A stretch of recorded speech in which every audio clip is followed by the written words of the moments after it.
Hi, Assalamu alaikum. In this video, we are going to learn how to write uppercase character U. Bring your marker near to the first line and move your marker downward on third line like this.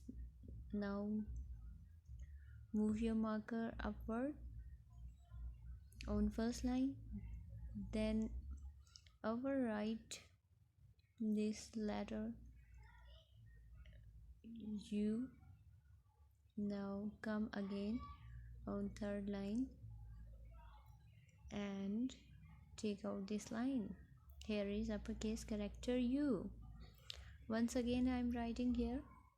Bring your marker near to the first line and make curve here, then move downward on third line, then move up